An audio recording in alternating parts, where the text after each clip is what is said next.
Hello, initiates. Hello, fairies, spirits, and aspects of nature. I haven't been talking to you guys that much, so happy New Year, and we made it, and the energy is great. I I'm by the window, soaking in the sun. Today's a the moon is in Leo. My nose is running a little bit. I just got finished walking tight and outside. Yeah, the moon's in Leo, and so even when it's cold and the moon is in fire signs, then you're gonna get to feel the sun a little bit. It's amazing. You know, my ego has been spazzing out because I've chosen spirit over, um, I guess, over spirit over, um, I guess, mental trends or group think. I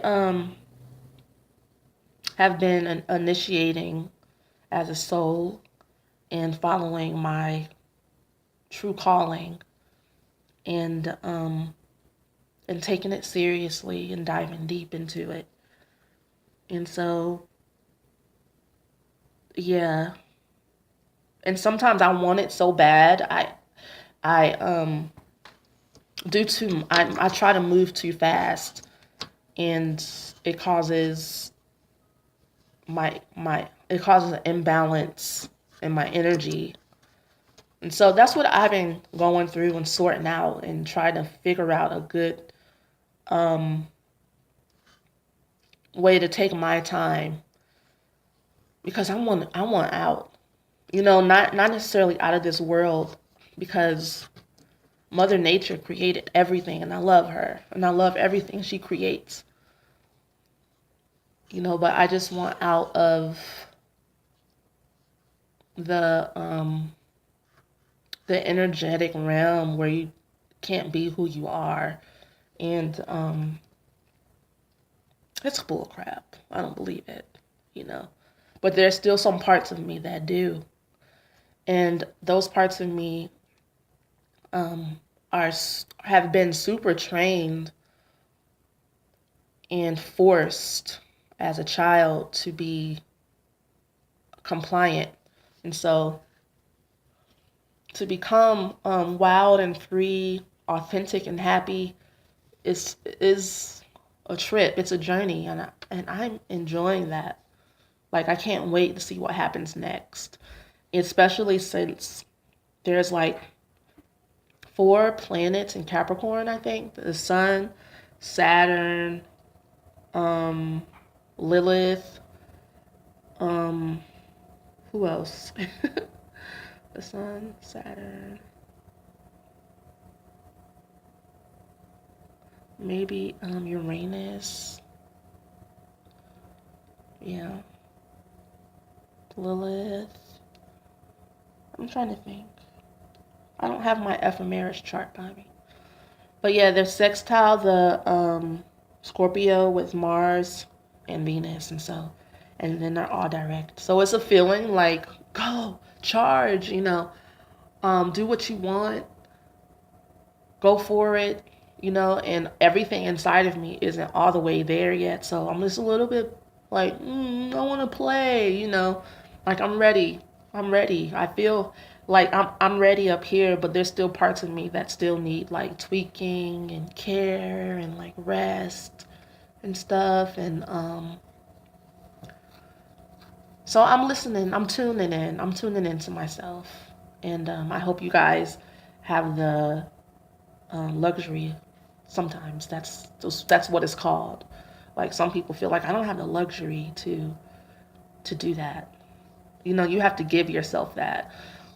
And that's some things I've been thinking about. The self sabotage of the 12th house and Neptune. And I feel like self sabotage is learned because before you were taught that how you thought, felt, were, and be is wrong. You were fine with who you are, with who you were. You didn't even think about it until someone pointed out to you that something was wrong. And it's amazing though, how in particular areas of ourselves we have that. Because if you pay attention to energy, I pay attention. I'm like, do I feel that? Can somebody stop me from tying my shoes? No, it's a given. Like, I don't even have to think about it. Can somebody stop me from feeding myself, from getting something to eat? No. But there are some people that have that issue. Can somebody stop me from turning on my camera phone and speaking to you guys? No. But there are some people that have that issue. So it's like, where do these issues come from, and how do we curve them, like to the left them, like, okay, no mas them. And, how you do that is you observe that way.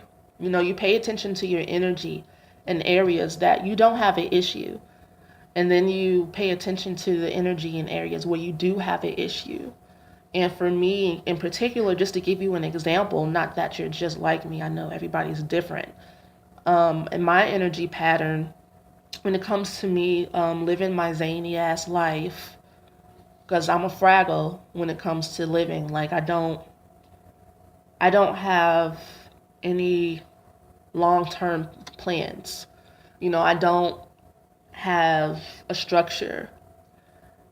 I just want to, like, even when I was a kid, if I wanted to sing, I just had the thought, I'm like, I want to sing, and then something would appear for me to do what I wanted to do. And then I'd be on this journey with it for a while, for as long as it lasted. And then, whatever else rose up, that's what I would do next. And that's just kind of how I am. And the sabotage came in. For me, this is something that I've been taking some time dealing with. This is a story that comes up from time to time for me that has my wound connected to it, of being sabotaged and then feeling like giving up and feeling hopeless. And it's when me and my family were moving from St. Louis to Orlando, and my parentals would not allow me to take my sewing machine with me on our journey. And I felt so sabotaged. That was my plans as far as my career that I had in my mind of what I wanted to do and who I wanted to be. It was super important to me that I had that. And I felt like they should have known that. They should not have, if they cared about me, you see, that's how I thought. Like, if they cared about me, they would not have taken that from me. And so for me, that was like where I started tuning in to people not being on my side and people being against me. And so I tend to hone in and focus on that still to this day. And that's my sabotage, And the ways that other people sabotage themselves is most of the time the way they will sabotage you. And that is how people in the 12th house get their undoing. We focus in on, say you have the moon in the 12th house, then you're going to focus in on how people don't allow you to have your feelings, and you're just going to harp on that. And what we have to do is go back to the first time that we felt that way, the major wounding. And we have to deal with our feelings and let that inner child cry.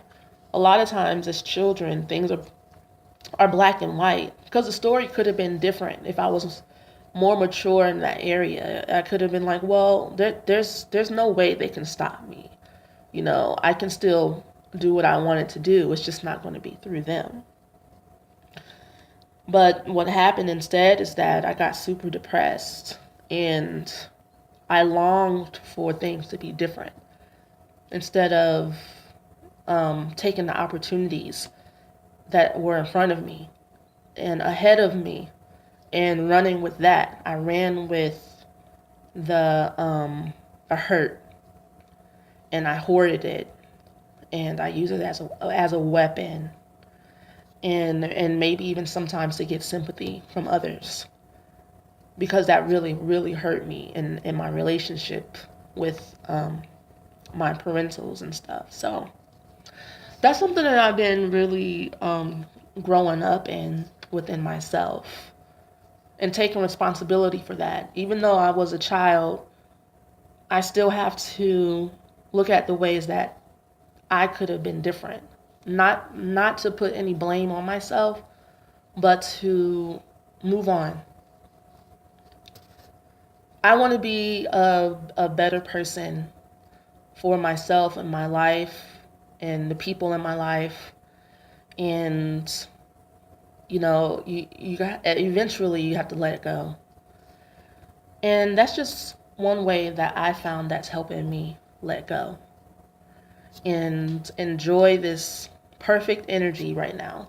Like, I'm looking forward to new opportunities and just starting fresh. And we just got out of a full moon in Cancer, and I'm going to be doing a ritual for myself to just purge myself and heal and nurture those parts of myself that are still crying out for love, and so that I can be free. Because it's a perfect full moon to start the year off with, because Cancer is about your home, your inner home, your heart, and how much you cherish your home, your body, your mind, your soul, and your spirit. And letting the mother goddess of nature take care of you, and you take care of it. And it's a give and take relationship. And it can be an erotic relationship, and eroticism isn't necessarily pounding sex or whatever. Like, I don't know. People think, when people hear erotic, they think about kinky sex. No, eroticism is paying attention to, like, a gentle touch and how that makes you feel, and feeling it deeply. Paying attention to the sensuous things that you like, your senses. There's nothing sexier than your mate realizing that, hey, she likes to be touched on her neck. Or, let me give you a massage. Or she likes for people to look into her eyes when she talks. Let me do that to make her feel loved and cared for. That's eroticism. That's the things that will bring you closer together to yourself and with your mates, or just people in your life in generalism. Ugh, in general. And so it's not about being perfect.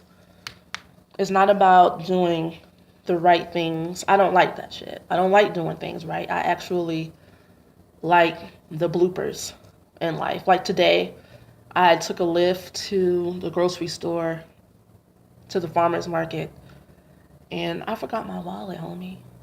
I went through the checkout line. I put every little thing in my purse. I put my rune rocks I just made in my purse. And I'm like, ooh, let me carry that energy with me so I can, because I was looking to buy things that give me energy and make my stomach feel light, because I don't really feel like eating that much. I just feel like, drinking concoctions and stuff. And so, and the waning moon is a good time to do purification of your system. And that's what we're in right now, just in case you don't know. It's a waning moon. After a full moon is the waning moon. And so, yeah, so I had all that goodness in my cart, and I went in my bag. I had my tarot cards, and my rune rocks, and my dream journal, my phone and a pen, and no cards. Bloopers. Whatever. Maybe it was just to get me out, because I'm sure not paying for another lift today. I'm not doing it. Just not going to do it. So anyway, I love you guys. Thank you for commenting and being there for me. And I have not forgotten about you guys' requests for me to do certain videos on things. I will do them.